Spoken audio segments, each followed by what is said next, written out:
Hello YouTube, this is Morgan Airspeed Prime here with my next Avatar news update video. And yeah, we do have some new news here. It's a comic announcement, but no, it's not the comic announcement you were hoping for or expecting. As you can see here from the title, Avatar The Last Airbender is becoming a chibi comic for young readers. The first installment, Aang's Unfreezing Day, hits stores this July. So the details are here. It's a series for very young readers especially, and is set to kick off in July 2021. The first book, called Aang's Unfreezing Day. The title refers to the fact that Aang forgot his birthday while being frozen in his iceberg for 100 years. To make up for it, Katara, Toph, Sokka and Zuko plan to surprise him with a new special day to celebrate, but they'll have to be careful not to ruin the surprise.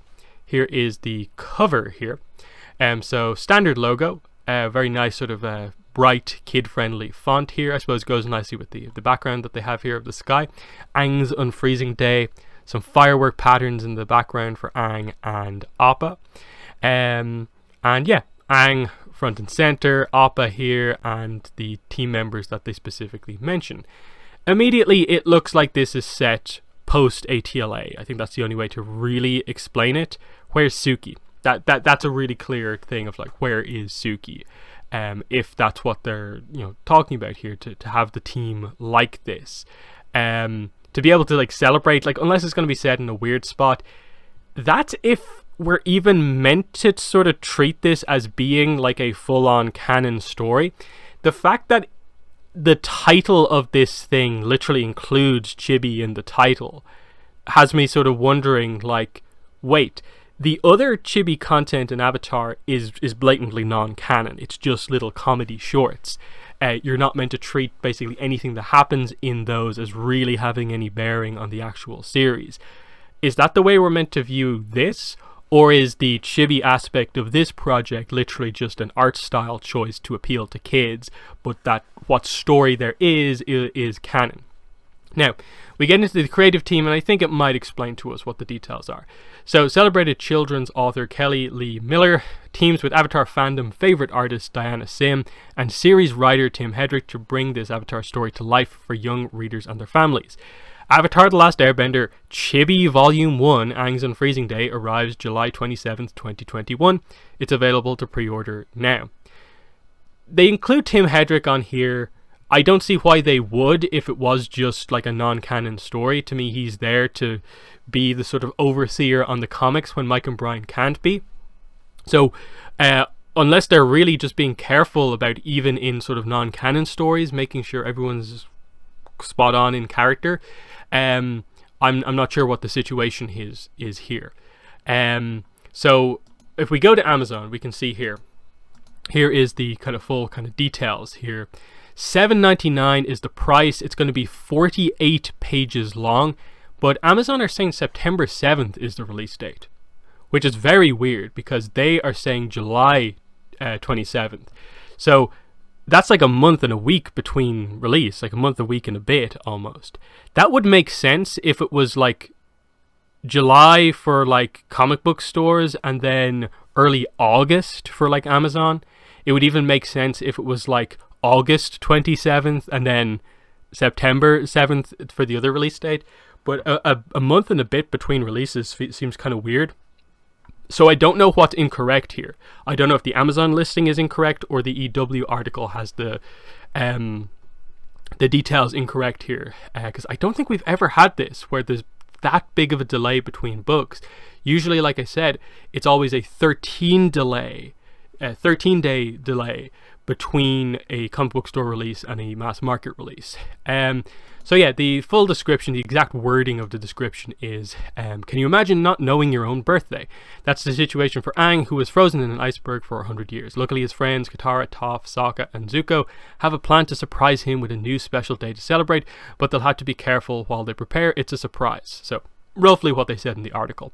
So yeah, obviously the disappointment with Suki is, it's a very questionable decision why you would leave the character out, and just speaks to, again, the character for some reason continuing not to fully be treated as a proper part of Team Avatar, which is going to be even weirder given that they just, like, a month and a bit or something like that before the release of this book. Again, it depends on what the exact release date of this book is, in or around the time of this, the book that will have just come out beforehand is going to be a book called Suki Alone, covering basically content featuring the character just before she properly joins the team. And the only way to interpret the potential time place that this is set, it would have to be post ATLA, when Suki would be around. And look, this is going to be pretty light, I suppose, in terms of any particular details. So like any explanation about like, oh, but like at the time that this book takes place, you know, Suki's off here doing this, it's just kind of like, it feels a little like nonsense of like, really, you couldn't have included Suki in a book like this that is just a fun thing for like Aang's birthday party. What are we doing here? So that's not great to see. Maybe there will be some explanation, but who knows, I suppose. But yeah, I suppose let's talk about the details here. So they seemingly are specifying here that Aang woke up and did not remember just at all when his birthday was. That's an interesting thing, because we've never really got into the idea that like Aang has had any sort of particular like negative to his like person as such relating to him being in the ice. Now obviously most people assume that the reason he died relatively young is because of that event, you know, keeping himself and Appa alive in the iceberg for so long. But it's not like he has some sort of like obvious like, you know, physical issue or anything with his memory that has been explained in the show before. So that's a kind of interesting thing. Speaking, I guess, to the idea of like, yeah, we don't really talk about birthdays all that much in the show. Let's just do something for Aang here. And the rest of the crew are going to basically, based on the title of the book, the day he, you know, Katara freed him from the iceberg, found him, that is, I suppose, going to be Aang's new birthday. So that could be fun, you know, there could be some nice dynamics about that. If they do have like Katara and Sokka reflecting on that day they found him, that'd be really cool. I don't know, if is there room for potentially like Aang to maybe flash back to like what he does and does not remember from like before the iceberg or not? Because obviously he remembers some stuff, that's a part of the plot clearly, but obviously he just doesn't remember his birthday. So yeah, only 48 pages, so that's about like 2 single issue comics put together with maybe a page or 2 extra. That seems fine. That should allow them to do something of note and not just have it be like really, really quick. But yeah, they're calling this a full volume 1, only $7.99, so the price reflects the less pages compared to like a 72 page one shot or something like that. They are specifically calling it like Chibi's volume 1, 2, so on. I'm guessing this is just a completely separate series to everything else, and it doesn't really play any role with regards to like the one shots and what potential one shots are doing. But yeah, it's just another thing that Dark Horse have for them. This is them really trying to appeal to a very young audience here with much simpler stories, which I suppose you could say stuff like, say, most of the new stories in Team Avatar Tales were very light and kind of seemed very like kid friendly. This is probably them trying to capitalize on that in the best way possible. But yeah, the only thing I really would like a full explanation on is what exactly does the whole specifically saying Chibi mean? What does is that literally just art style, or are we saying this is sort of non-canon? Not sure though. It could be to the point where we end this book and we don't really know. That would be a pretty weird situation to put it in. The final thing I'll just, I suppose, end on here is just sort of, let's get into the discussion here a little bit about, does this announcement like mean anything when we bring in the Avatar Studios announcement? Is it telling that Dark Horse's big announcement to kind of coincide with the Avatar Studios announcement is Chibi Comics and not this is the next Korra comic? What's going on with Korra comics? Like they have been very silent about that. No information yet. And seemingly this is books solicited all the way into September.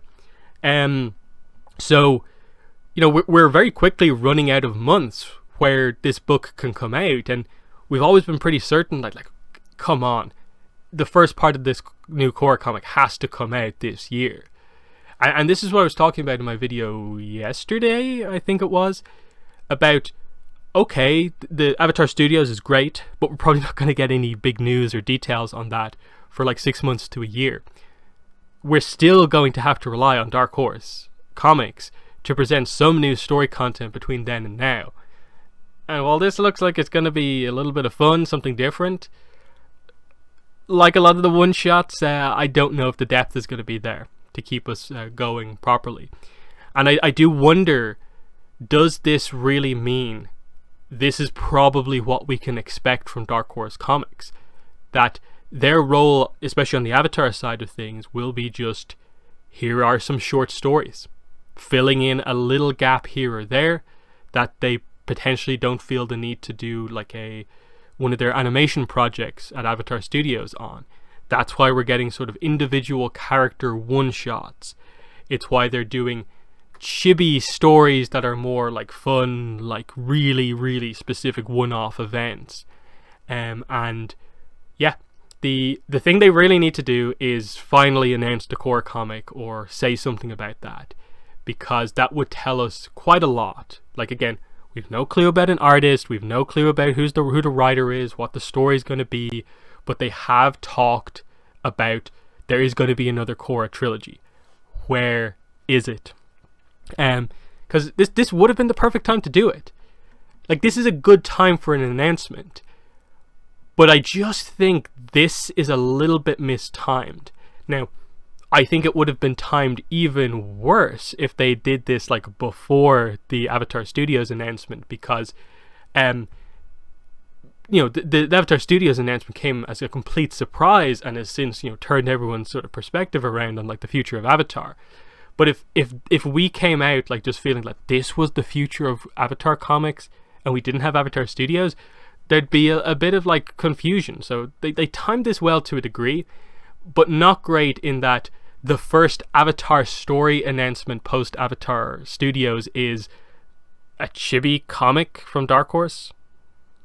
This should have been, I think, the Korra comic announcement if they had it ready to go, which at this point is like, what's going on that it's not ready to go? So yeah, there's still a lot of confusion surrounding this whole situation, but I honestly wouldn't really be surprised if this is more along the lines of what the shift for the Dark Horse Comics is, that Avatar Studios will be doing most of the important content, which will only leave stuff like this for the comics to do. I hope I'm wrong and that they will eventually get an opportunity to go back to doing like proper trilogies, and that the Korra stuff especially can continue. But yeah, this isn't the most like confidence inspiring thing, but it certainly fits what Avatar, I suppose, is going to be once Avatar Studios comes out. And we're going to be getting a lot of content, way more than we've ever got before, and we are probably going to be like, yeah, there potentially is so much content that, do I need to buy every book that features Avatar story content?